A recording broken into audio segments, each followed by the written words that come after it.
Bonsoir et j'espère que vous allez bien. On se retrouve une fois de plus pour continuer notre analyse sur le projet Satoshi Core. Mais avant d'entrer dans le vif du sujet, comme d'habitude, je tiens à faire quelques éclaircissements ou à faire quelques précisions. Déjà, pour ceux qui vont vouloir commenter cette vidéo, bien vouloir le faire dans la politesse, dans le respect, je crois qu'on peut exprimer son avis en étant poli. Je pense que ça va nous grandir tous dans la communauté crypto. Secondairement, alors je tiens à dire que on a commencé l'analyse du projet Satoshi Core avec une partie 1. Aujourd'hui, c'est la partie 6. Donc, si vous découvrez la vidéo maintenant, cette partie-ci, commencez à voir à partir de la partie 1 pour être plus édifié. L'analyse vient du simple fait que beaucoup de personnes, parce que vous savez que Light Finance, c'est vraiment tout un consortium, un conglomérat, un groupe basé autour des crypto-monnaies, parce que nous-mêmes, on développe un exchange actuellement, donc on achète de la crypto-monnaie. On fait du minage concret avec des machines de minage Bitcoin, Ethereum. On fait dans la formation dans les crypto-monnaies. Et on fait dans beaucoup d'autres éléments qui tournent autour des crypto-monnaies. Donc c'est vraiment tout un gros truc. Ce n'est pas du tout orienté autour de Satoshi Core. Souvent donc, beaucoup de personnes nous contactent concernant des projets qu'ils souhaitent qu'on analyse. Et beaucoup de personnes nous ont contacté concernant le projet Satoshi Core en disant bien sûr que c'est un projet qui va tout révolutionner.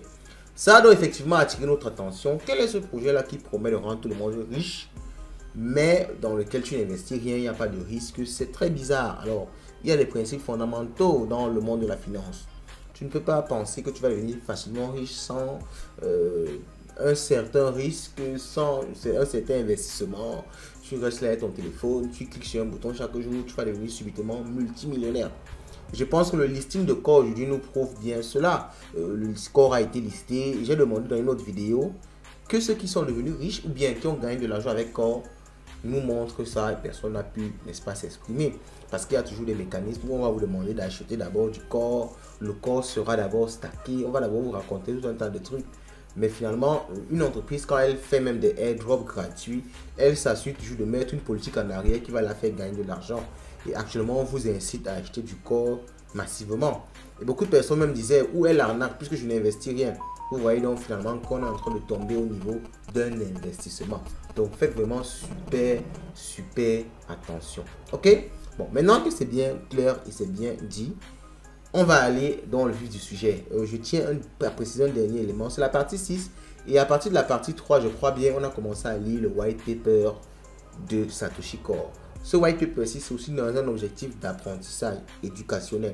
Donc, on va apprendre beaucoup de termes autour de la crypto-monnaie, beaucoup de concepts. Donc, ça va également édifier beaucoup de personnes. Il ne faut pas juste voir ça comme une dénonciation. Déjà qu'on ne connaît pas Satoshi Core, on ne connaît pas les équipes de Satoshi Core, on n'a rien contre le projet. On se contente juste, n'est-ce pas, de faire une analyse objective. On lit le white paper avec vous, donc on apprend également beaucoup. Donc, je crois qu'il faut aussi voir ça de cette façon-là, comme quelque chose d'éducatif où on apprend aussi énormément. Bon, maintenant que j'ai dit tout cela, on y va. Let's go. Oh.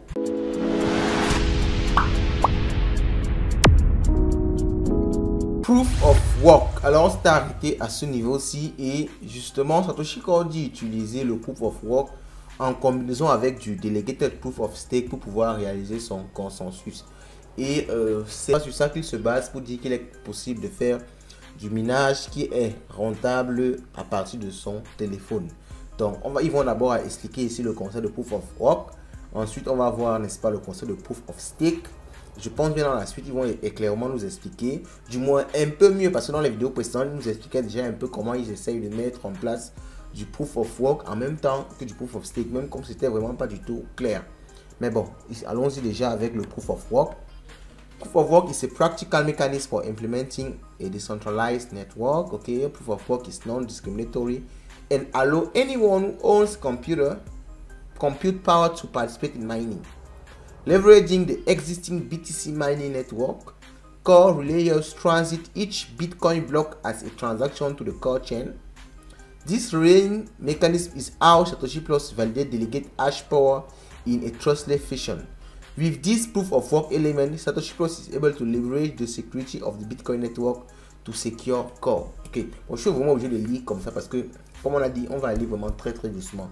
On analyse doucement le white paper. C'est vraiment pour comprendre. On ne cherche pas juste à faire des vidéos pour vous balancer des histoires comme ça. Donc, Il précise ici que le Proof of Work, c'est un mécanisme qui permet d'implémenter un réseau décentralisé.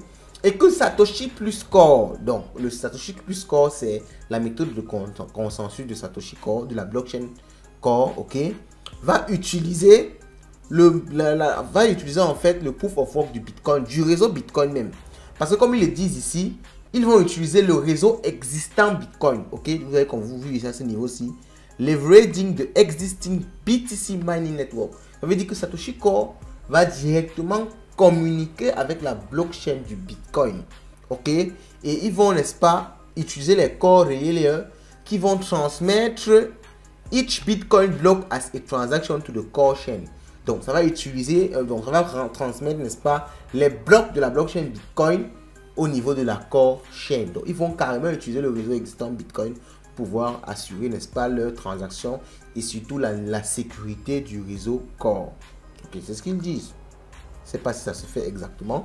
Parce que je pense que si ça se fait exactement, on devait être capable de voir au niveau du réseau Bitcoin cette collaboration-là, d'une certaine façon. Alors, peut-être ils font passer ça comme de simples transactions, mais à un niveau, je pense qu'on pourrait être capable d'identifier ça. Bon, peut-être en plus d'analyse, on va voir comment identifier ça. Relayers, ok, donc ils ont dit ici, c'est les core relayers qui transmettent, n'est-ce pas, les blocs de Bitcoin, ok. Maintenant, ils vont encore préciser la définition. Relayers in core are responsible for relaying BTC blocks, ok, donc ils sont responsables de transmettre les blocs Bitcoin onto the network via the on-chain light client, ok. Donc le core ici, relayer est chargé de transmettre les blocs Bitcoin au niveau, n'est-ce pas, de la chaîne client. Relayer must both register and pass verification in order to receive reward. Donc eux aussi reçoivent des rewards lorsqu'ils font, n'est-ce pas, ce travail-là. Bon, je ne sais pas à quel niveau ça se fait donc exactement. Est-ce que c'est au niveau du téléphone, au niveau de l'application, Satoshi Core? Je ne sais pas exactement. Bon, BTC miners. Using their public key and private key, BTC miner can delegate the hash power to the core validator or delegate to themselves if they choose to run the validator by verifying and syncing their identity on both the BTC and core blockchain. Alors vraiment ici on voit qu'il y aura beaucoup de rapports entre la blockchain de Satoshi Core et la blockchain du Bitcoin. Parce qu'ils disent ici qu'en fait les mineurs de Bitcoin pourront déléguer leur puissance de calcul au niveau, n'est-ce pas, to a core validator. Donc au niveau, n'est-ce pas, d'un validateur core. Mais ça veut dire que c'est vraiment c'est très mal compris ce projet. Parce que lorsque quelqu'un qui est dans le projet t'explique le projet, tu comprends mais qui ne comprend pas ce qu'il veut dire. Parce que ici, ça n'a rien à voir avec ce que beaucoup de personnes expliquent. Beaucoup de personnes ne comprennent même pas le projet. Ici, on est en train de dire que les mineurs de Bitcoin vont déléguer leur puissance de calcul aux validateurs de core. Ça veut dire que le minage se fait au niveau des mineurs de Bitcoin. Ce n'est pas au niveau du téléphone. Beaucoup de personnes n'ont même pas compris ça et pensent que core, c'est qu'on clique chaque jour, c'est du minage. Non, ils le disent ici clairement. On va déléguer la puissance de calcul, au niveau, n'est-ce pas, des core validators. C'est aussi simple que ça. When relayers, bon, les relayers, c'est eux qui envoient, n'est-ce pas, les blocs sur la blockchain du Bitcoin. When relayers submit transaction, they send the block mint by BTC miner with the core network. Everyone on the core network calculate the BTC hash power associated with each validator by counting the number of blocks produced by each miner in the BTC network during the same day of the prior week.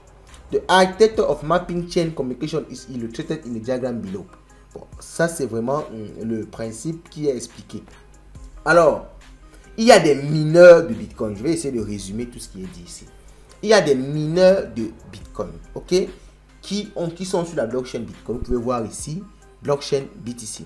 Il y a maintenant la blockchain Satoshi Core, je ne sais pas comment ils appellent ça, ok. Donc, maintenant, les mineurs Core, ceux qui sont sur la blockchain Core vont utiliser la puissance de calcul de la blockchain Bitcoin. Ok, donc il y aura ce qu'on appelle les relayers. Les relayers fetch BTC block information. Donc les relayers, eux, ils vont prendre les blocs au niveau de la blockchain Core, envoyer ça au niveau, n'est-ce pas, de la blockchain Bitcoin. La puissance de calcul du réseau Bitcoin va aider, n'est-ce pas, à faire le minage de ces blocs et la sécurisation, n'est-ce pas, du réseau avant d'être retransmis.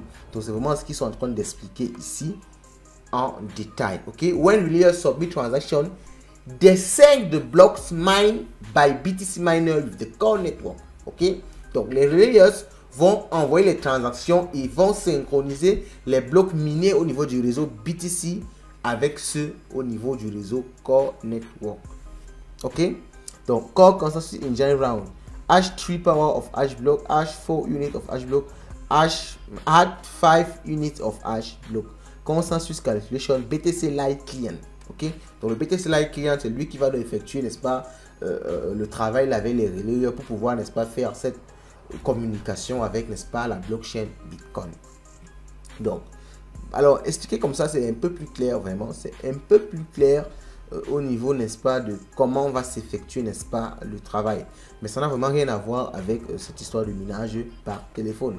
Bon, maintenant, ils vont introduire ici également le... Bon, ici, ils n'expliquent pas trop le Proof of Stake. Hein. Proof of Stake is a scalable energy saving alternative to Proof of Work. But it restricts small stake users in an attempt to level the playing field. Some blockchains have introduced various types of delegated Proof of Stake, allowing the token holders to vote and elect the validator set by delegating their holding to validators, typically insensitive by rewards.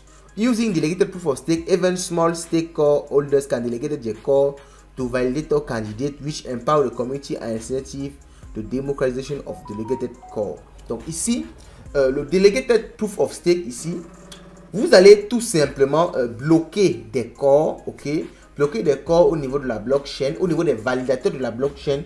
Et maintenant, ces validateurs-là seront appelés validateurs candidats. Et on va maintenant choisir dans ces validateurs candidats-là ceux qui vont vraiment valider les transactions sur la blockchain. Ok, donc c'est tout simplement ça. Maintenant, ils vont nous expliquer un peu comment se fait autant pour moi l'élection, n'est-ce pas, de ce validateur-là. Validator election. Bon, ça c'est des formules mathématiques poussées. Donc ils disent que c'est avec cette formule-ci, core is validator election adhere to the following mechanism. Ok, donc c'est avec cette formule-ci qui permet de déterminer le validateur qui va, n'est-ce pas, valider effectivement les transactions sur le réseau. Donc là, je crois que c'est trop technique aussi pour qu'on en parle quand même ici. Ce n'est qu'une formule mathématique. Hein. C'est technique, mais ce n'est qu'une formule mathématique. Donc je crois qu'il n'y a pas plus d'explications à faire ici. Voici la formule et on dit ici à quel niveau. On dit ici que chaque élément représente. Je pense que ça, on peut, n'est-ce pas, le sauter tout simplement. Maintenant, on parle de la production des blocs parce que pour valider les blocs, il faut déjà qu'on les produise. Block production. Satoshi Plus Validator Election is designed to select validator deriving from both proof of work and delegated proof of stake method outlined above. Donc maintenant, pour pouvoir déterminer, pour sélectionner le validateur qui provient, n'est-ce pas, du proof of work et du delegated proof of stake, il va falloir faire des élections et on a montré en haut comment choisir, n'est-ce pas, celui qui va valider effectivement les blocs. On dit maintenant, after election, the mechanism sort all validators and produce block in a round robin manner. By round robin, we mean that every validator has a chance to produce a block in a strict ordering, from 1 to 21 ranked by hybrid score before it restarts again from the top. Additionally, by limiting the number of validators, Satoshi Plus offers a higher transaction rate and increased scalability. Furthermore, these mechanisms provide additional resistance to various attacks with improved efficiency and tolerance of total number of Byzantine players malicious or hack. Ok. Donc ici, il y a le mécanisme, c'est lequel? On va déjà prendre des validateurs qui se basent sur le proof of work et le proof of stake. Dans cet ensemble de validateurs là, ok, cet ensemble de validateurs là, on va élire ceux qui vont effectivement valider les transactions en utilisant, n'est-ce pas, une méthode de rotation qui va permettre de choisir, n'est-ce pas, ces validateurs là. Et maintenant, en faisant ce tour là, chaque validateur aura la chance d'être choisi pour produire, n'est-ce pas, les blocs. Ok, parce qu'il y a la production et la validation des blocs. Donc maintenant, au niveau de la régulation des validateurs, parce qu'il ne faudrait pas qu'il y ait des validateurs malveillants qui viennent essayer de valider des blocs qui ne sont pas vrais, de construire des faux blocs pour essayer de noyer le réseau. Core contains slashing and jailing mechanism to disincentivize, disincentive malicious behavior by validators in each round. While producing block, the existing core validators check if any current validator has been jailed periodically. Parce que si vous faites quelque chose de mauvais sur la blockchain, on va vous mettre en prison, ok, de façon périodique. Donc maintenant, pour vérifier quand on fait un tour, on vérifie déjà s'il y a un validateur qui n'a pas été en prison. Ok, Maintenant, s'il y a le cas, if so, they will update the validator set after an epoch period. For example, if core produce a block every 3 seconds and the epoch period is 200 blocks, then the current validator set will check and update the next epoch validator set in 600 seconds. The design of J-Link is to execute behaving validators from constant activity in order to enhance network security and keep TPS stable. Ok, donc ici, s'il y a un mineur qui a déjà été bloqué, on va update, n'est-ce pas, son temps de blocage après chaque tour. Ça veut dire, si on l'avait bloqué par exemple ici, pour si on avait dit, on n'a pas précisé combien de temps on l'a bloqué ici, on a juste dit que si un corps est produit chaque 3 secondes et que le temps de tour c'est de 200 blocs, ça veut dire que, n'est-ce pas, le prochain temps de validation sera de 600 secondes, donc de 10 minutes. Et je crois qu'à chaque tour, on va réduire le temps du fait qu'on ait bloqué ce validateur. Là, on a détecté qu'il était frauduleux, on l'a bloqué. Mais après, c'est on va le débloquer pour qu'il puisse continuer la validation. Et je pense que s'il il continue, on va peut-être le bloquer à vie. Bon, c'est pas précisé ici, mais je pense que c'est possible. Alors, je pense que la vidéo est assez costaud. Donc, une fois de plus, on va s'arrêter aujourd'hui pour ça. Si vous avez des questions en rapport avec cette analyse-là, en rapport avec, parce que vraiment, je ne peux pas dire que c'est une analyse concrète, on va dire qu'on a juste lu et expliqué ce que Satoshi Kon-dit fait. Bon, maintenant, est-ce que c'est réellement implémenté? On ne sait pas. Mais dites-nous déjà vos retours en commentaire sur ce que vous avez compris. Ce que vous n'avez pas compris, on pourra revenir sur ça, même en commentaire, en donnant les explications plus claires. Mais vous le savez, dans une vidéo, c'est pas du tout, on va dire, évident de retransmettre complètement le fond d'un white paper. Comme ça, c'est costaud, ok? Donc, il se peut que vous soyez obligé vous-même d'aller dans ce document-ci. Et c'est aussi ce qu'on souhaite, lire de vous-même, essayer de comprendre et venir avec des questions. Là, on pourra facilement vous expliquer aussi. Donc, dites-moi ce que vous pensez sur en commentaire et on se retrouve à la prochaine. Ciao!